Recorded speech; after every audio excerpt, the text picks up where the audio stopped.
जय हिंद दोस्तों, आपका स्वागत है आपके अपने पसंदीदा चैनल स्टडी एंड अपडेट्स में। जय हिंद दोस्तों, मैं राजकमल आप सभी का स्वागत करता हूं स्टडी एंड अपडेट्स में। और आज के इस वीडियोस में सेट 5 के जीके का प्रश्नोत्तर करने वाले हैं। तो इसमें आपके जीके के 10 प्रश्न जो कि आपके सिलेबस के अनुसार प्लस 5 प्रश्न जो कि इस सेट से ऐड किया गया है, और ये 5 प्रश्न आपके करंट अफेयर से रहेंगे, ठीक है। क्योंकि करंट अफेयर अभी रिसेंटली ट्रेडमेंट एग्जाम में पूछा गया है, तो करंट अफेयर पे भी हम लोग ध्यान दे रहे हैं, ठीक है। और इसके साथ साथ यदि आप मॉक टेस्ट देना चाहते हैं तो उसके लिंक आपको डिस्क्रिप्शन बॉक्स में मिल जाएंगे। और यदि आप तिवारी सर के हिस्ट्री के वीडियोस देखना चाहते हैं तो उसके प्लेलिस्ट के लिंक भी आपको डिस्क्रिप्शन बॉक्स में मिल जाएंगे, आप वहां से देख सकते हैं। उन्होंने 250 प्लस क्वेश्चन जो है हिस्ट्री में करा दिया है, तो जो भी आपका एस्थेटिक हिस्ट्री है वो वहां से कवर हो जाएगा, ठीक है। तो चलिए शुरुआत करते हैं। यहाँ पर 41 दिया गया है कि व्यावसायिक कर कौन लगाता है, who lives a commercial tax. देखिए, कमर्शियल टैक्स जो होता है वह राज्य सरकार के द्वारा लगाया जाता है, और यह आपके भारत के संविधान के अनुच्छेद 276 के 2 में दिया गया है, ठीक है। तो इसका उत्तर क्या हो जाएगा? ए हो जाएगा। 41 का उत्तर ए हो गया, राज्य सरकार, स्टेट गवर्नमेंट।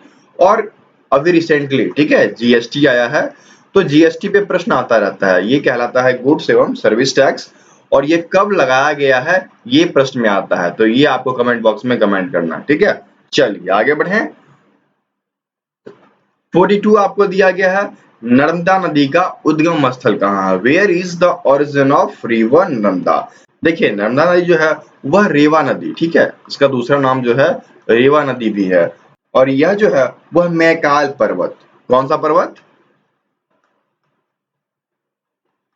मैकाल पर्वत, इस पर्वत के अमरकंटक शिखर से निकलता है, ठीक है। मैकाल पर्वत के अमरकंटक शिखर से निकलता है, और यह भारत में 1312 किलोमीटर फैली हुई, ठीक है। और खत्म कहाँ हो जाती है? तो खंबात की खाड़ी में जाकर यह समाप्त हो जाती है, ठीक है। तो उत्तर क्या हो गया आपका? 42 का उत्तर ए हो गया, अमरकंटक, ठीक है। चलिए आगे बढ़े। अगला प्रश्न 43 दिया गया है कि भारत के राष्ट्रपति पद की चुनाव प्रक्रिया में कौन भाग नहीं लेता है? Who does not participate in the election process of president of India? देखिए, इलेक्शन प्रोसेस जो होता है उसमें दो चीजें, एक तो विधानसभा और दूसरा आपका संसद। संसद के अंतर्गत दो आगे, राज्यसभा एवं लोकसभा एवं विधानसभा, ठीक है। तो ये तीनों जो होते हैं ये तीनों पार्टिसिपेट करते हैं। वहीं पर विधान परिषद जो होता है वह राष्ट्रपति के चुनाव में पार्टिसिपेट नहीं करता है, ठीक है। तो अकॉर्डिंग टू क्वेश्चन आपका उत्तर क्या हो जाएगा? 43 का उत्तर डी हो जाएगा, ठीक है। आगे बढ़े। चलिए आगे बढ़ते हैं। 44 दिया गया है, सरदार सरोवर परियोजना के साथ मुख्यतः कौन सी नदी जुड़ी हुई है? Which river is mainly associated with Sardar Sarovar project? यहाँ पर दिया गया है गंगा, ब्रह्मपुत्र, नर्मदा एवं कृष्णा नदी, ठीक है। तो यहाँ पर उत्तर आपका क्या हो जाएगा? नर्मदा नदी। नर्मदा नदी जो है इस पे आपके सरदार सरोवर परियोजना को चालू किया गया है, जो कि 138 मीटर ऊंचा है, ठीक है। और ये क्यों किया गया? तो एक तो गुजरात, ठीक है, गुजरात के उन क्षेत्रों में पानी पहुंचाना है जहां पर सूखा वगैरह है, ठीक है। और दूसरा आपका एमपी में बिजली उत्पादन करना है। इस वजह से इस नदी पर सरदार सरोवर परियोजना शुरू की गई थी, और यह परियोजना भी बहुत ही वृहद होती चली जा रही है, ठीक है। तो उत्तर क्या हो जाएगा? 44 का उत्तर आपका सी हो जाएगा, नर्मदा, ठीक है। चलिए आगे बढ़े। 45 आपका दिया गया है कि महात्मा गांधी को राष्ट्रपिता सर्वप्रथम किसने कहा था? Who first said Mahatma Gandhi to father of the nation? ठीक है, फादर ऑफ द नेशन इनको सुभाष चंद्र बोस ने बोला था, और ये दो बार में हुआ। 4 जून, ठीक है, 4 जून 1944 को, ठीक है, सुभाष चंद्र बोस ने सिंगापुर से एक रेडियो कॉन्फ्रेंस के दौरान क्या बोला था इनको? देश का पिता, ठीक है। पहली बार जो बोले थे वो बोले थे देश के पिता, ठीक है। एवं फिर दूसरी बार कब? 6 जुलाई को, 6 जुलाई 1944 को इन्होंने ये बोला राष्ट्रपिता, ठीक है। तो दो बार में हुआ, लेकिन बोला इन्हीं के द्वारा गया है। तो उत्तर क्या हो जाएगा? सुभाष चंद्र बोस, जो कि आपके 45 के डी में दिया है, ठीक है। कहां बोला उन्होंने? तो उन्होंने सिंगापुर रेडियो कॉन्फ्रेंस में बोला था। और उसके बाद क्या हुआ कि भारत सरकार ने भी इसे मान लिया और महात्मा गांधी को राष्ट्रपिता के नाम से जाना गया। ठीक है, आगे बढ़े। चलिए 46 दिया गया है कि निम्नलिखित में से कौन क्रांतिकारी बाद में आध्यात्मिक गुरु हो गए। Which of the following revolutionary leader become spiritual master. देखिए यहाँ पर जो ऑप्शन दिए गए हैं विवेकानंद एवं अरविंद घोष, ये दोनों इंपॉर्टेंट हैं।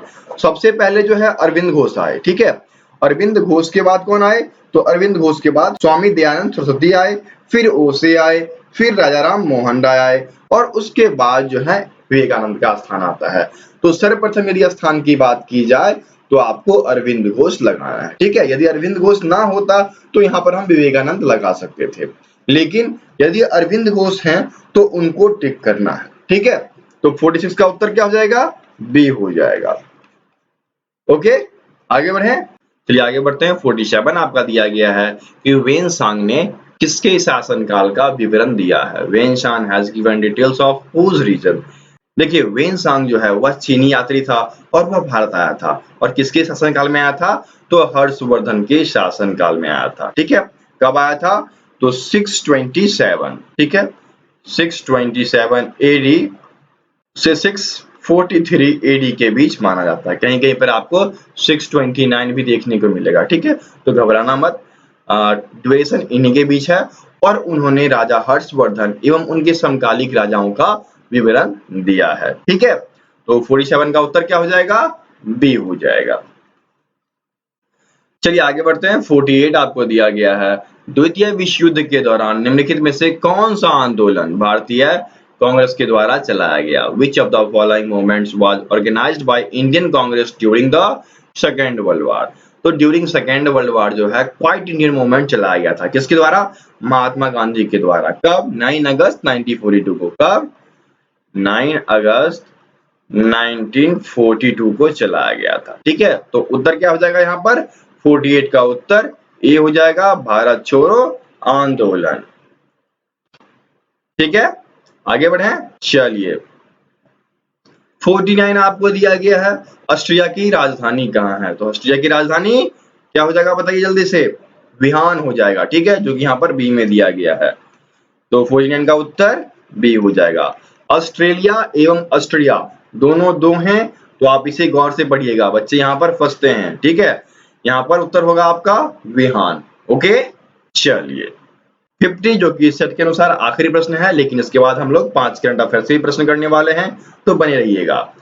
आपका 50 दिया गया है, कालीबंगा किस प्रदेश में विद्यमान है। ठीक है, in which state does Kalibanga exist. देखिए कालीबंगा जो है वह राजस्थान के हनुमानगढ़ जिले में है। ठीक है, और इसमें क्या मिला था, सिंधु घाटी सभ्यता का अवशेष मिला था, जो कि 4000 ईसा पूर्व से पहले का माना जाता है। ठीक है, तो यहाँ पर उत्तर क्या हो जाएगा, राजस्थान, जो कि 50 के सी में दिया गया है। ठीक है, तो आपका 5वां सेट यहाँ पर कंप्लीट होता है जीके का। अब मैथ बचा है, तो नेक्स्ट वीडियो मैथ की चली आएगी। ठीक है, और उससे पहले यहाँ पर करंट अफेयर्स के प्रश्न करते हैं। तो चलिए करंट अफेयर में आपका पहला प्रश्न दिया गया है, which has become the first state or union territory in the country to become COVID-19 free on February 3, 2021। अर्थात 3 फरवरी 2021 को कोविड-19 मुक्त होने वाला देश का पहला राज्य या केंद्र शासित प्रदेश कौन बन गया। ठीक है, तो हमारे देश का जो सबसे पहला राज्य या केंद्र शासित प्रदेश कहा जाए वह हो जाएगा आपका अंडमान निकोबार द्वीप समूह। ठीक है, 3 फरवरी 2021 का आंकड़ा है ये। ठीक है, और यह करंट अफेयर का प्रश्न है आपका, कोविड-19 से जुड़ा हुआ, तो पूछ सकता है। याद रखिएगा उत्तर क्या हो जाएगा यहाँ पर, इसका उत्तर ए हो जाएगा। अंडमान निकोबार द्वीप समूह जो है यह सर्वप्रथम देश का पहला केंद्र शासित प्रदेश बना, जो कि कोविड-19 मुक्त कहलाया। ठीक है, चलिए आगे बढ़ते हैं। आपका अगला प्रश्न दिया गया है कि Hima Kohli has been appointed as the chief justice of which state high court. ठीक है, हेमा कोहली जो हैं वह किस राज्य के उच्च न्यायालय के मुख्य न्यायाधीश के रूप में नियुक्त किए गए हैं। तो उत्तर क्या हो जाएगा यहाँ पर, आपका तेलंगाना हो जाएगा। ठीक है, उनको तेलंगाना में नियुक्त किया गया है। तो 2 का उत्तर सी हो जाएगा। चलिए आगे बढ़ते हैं। थर्ड आपको दिया गया है, which state has rolled out launch pad scheme to make yourself Reliance. इस राज्य ने युवाओं को आत्मनिर्भर बनाने के लिए पैड योजना शुरू की है। तो यह शुरू किया गया है मध्य प्रदेश के द्वारा, एमपी के द्वारा, जो कि यहाँ पर आपके बी में दिया गया है। ठीक है, तो थर्ड का उत्तर बी हो गया। चलिए आगे बढ़ते हैं। फोर्थ प्रश्न यहाँ पर दिया गया है, which company has built the 450 kilometre Kochi Mangaluru natural gas pipeline inaugurated by PM Modi. प्रधानमंत्री मोदी के द्वारा उद्घाटन की गई 450 किलोमीटर की कोच्चि मंगलुरु प्राकृतिक गैस पाइपलाइन का निर्माण किस कंपनी ने किया? तो यह किया गया है गेल के द्वारा। ठीक है, चलिए तो फोर्थ का उत्तर क्या हो जाएगा? ए हो जाएगा। ठीक है, चलिए आगे बढ़ते हैं। पांचवा आपका दिया गया है कि पीएम मोदी के द्वारा एक डबल स्टेक, ठीक है, डबल स्टेक कंटेनर ट्रेन का उद्घाटन किया गया और ये दो स्टेशनों के बीच किया गया। तो वो दो स्टेशन कौन कौन से हैं? तो वो दो स्टेशन है आपके न्यू अटेली जो कि हरियाणा में है, वहां से किशनगढ़ जो कि राजस्थान में पड़ता है। ठीक है, तो इसके बीच किया गया है डबल स्टेक कंटेनर की शुभारंभ। ठीक है, तो उत्तर क्या हो जाएगा? डी हो जाएगा। चलिए इस प्रकार से आपके 5 करंट अफेयर भी खत्म हो गए और एक प्रश्न आपसे आज का। ठीक है, तो आज का सवाल क्या है? आज का सवाल है कि कौन सा राज्य व्यापार सुधार करने में आसानी को पूर्ण करने वाला 8वां राज्य बना? Which state has become the 8th state to complete ease of doing business reform? ठीक है, तो इसका उत्तर आपको कमेंट बॉक्स में कमेंट करना है। मुझे आपके कमेंट का इंतजार रहेगा, तो कमेंट करना बिल्कुल ना भूलें। ठीक है, चलिए मिलते हैं दूसरे वीडियो में, तब तक के लिए जय हिंद।